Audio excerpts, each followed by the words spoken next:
Kita malah meninggalkan sholat ya. Betul. Masya Allah. Tetap dekat sama Allah. Insya Allah Allah akan carikan solusinya buat kita. Baik jamaah, aku punya tayangan mengenai seorang laki-laki menyanyi dan menahan tangis di nikahan sang mantan. Aduh, kita lihat aja tayangannya jamaah, silakan.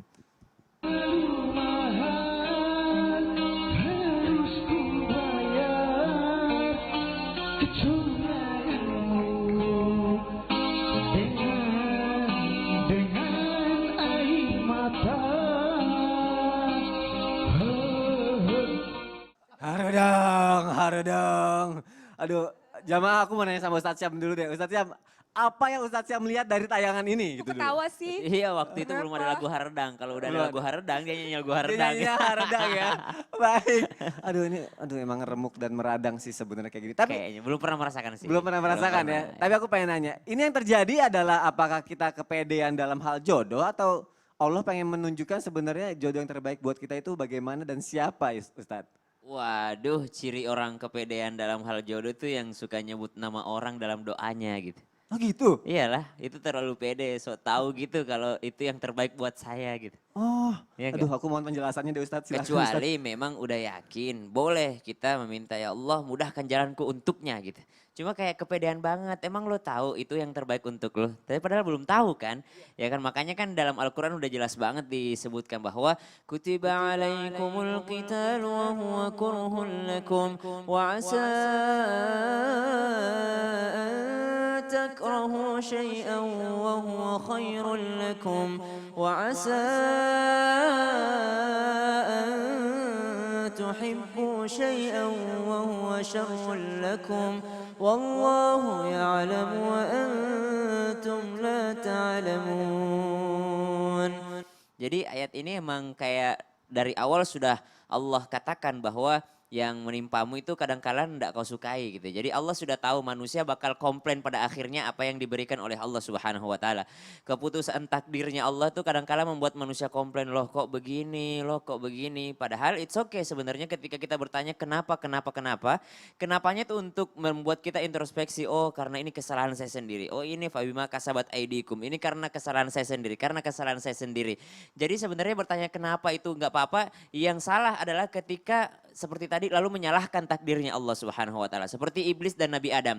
Nabi Adam tuh ketika diciptakan malaikat kan nanya sama Allah, buat apa diciptakan gitu.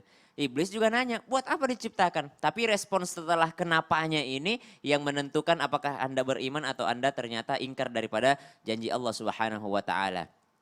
Haredang yang terjadi di video tadi itu wajar dan dimaksud kepedean dalam hal jodoh itu ketika kita yakin bahwa ini yang terbaik. Padahal Allah mengatakan wa asa an takrahu syai'a wa huwa khairul lakum. Ketika kamu merasa bahwa ini tidak baik untukmu, padahal ternyata itu adalah yang terbaik untukmu. Berapa banyak orang yang mengatakan ya Allah terima kasih ya Allah, untung kau tidak kabulkan doaku yang dulu. Seandainya kau kabulkan doaku dulu mungkin saya tidak akan seperti ini. Seandainya kau kabulkan aku dulu kuliah di sini misalnya, mungkin aku nggak tampil di Trans TV misalnya. Yang seperti itu yang mungkin di Allah katakan bahwa khairul lakum. Dan sebaliknya, wa asa an tuhibbu syai'an wa huwa syarrul lakum. Boleh jadi kau sangat mencintai sesuatu padahal itu buruk untukmu. Jadi Allah itu secara umum nih ya, orang akan dipertemukan sesuai dengan dirinya gitu. At-tayyibatu lit-tayyibina wat-tayyibun lit-tayyibat.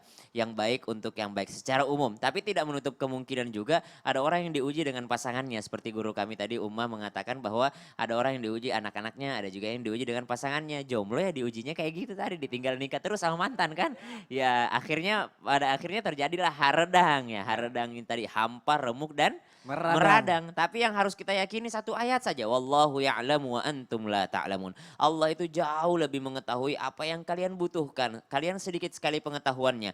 Nabi Musa alaihissalam untuk menemui jodohnya itu jauh sekali perjalanannya. Dari Mesir menuju Madian. Harus melalui skenario nggak sengaja bunuh orang. Harus melalui skenario ninggalin kampungnya, harus melalui skenario berjalan berapa ratus ribu kilometer, kemudian sampai kepada kota Madian tadi tanpa seorang pun, tanpa harta sedikit pun, dan ketika sampai di sana harus menemui yang namanya dua gadis yang dia nggak pernah tahu ini jodoh saya gitu. Akhirnya dia bantuin gadis ini, ternyata dia adalah seorang nabi yang sangat soleh, Nabi Syuaib ya. Nabi Syuaib alaihissalam ketika itu anaknya yang dinikahi dengan Nabi Musa alaihissalam. Padahal dia dalam keadaan tidak apa-apa. Makanya ini jodoh ini benar-benar rahasia Allah Subhanahu wa taala. Jodoh, rezeki dan ajal. Tapi ini membuat kita introspeksi diri. Kenapa terjadi demikian? Misalnya Syam introspeksinya kenapa kok belum ketemu-ketemu Ya. gitu, introspeksi diri gitu. Masya Allah, jazakallah khair Ustaz. Sama-sama. Baik, jodoh, rezeki, mati, rahasia Allah. Allah tahu yang terbaik buat kita. Makanya kita minta sama Allah jemputnya dengan cara yang baik-baik, doa sama Masya Allah. Allah. Jangan akhirnya ngegampangin sebuah hubungan, akhirnya gampang deh, jodoh pasti ketemu kok. Bener kan akhirnya satu ketemu, tapi satu pengantin, satunya jadi tamu. Baik, sekarang kita akan masuk ke segmen yang akan ditunggu-tunggu banget. Ini aku nunggu banget di segmen ini, karena banyak banget hal-hal yang nggak tahu jadi tahu. Nah, langsung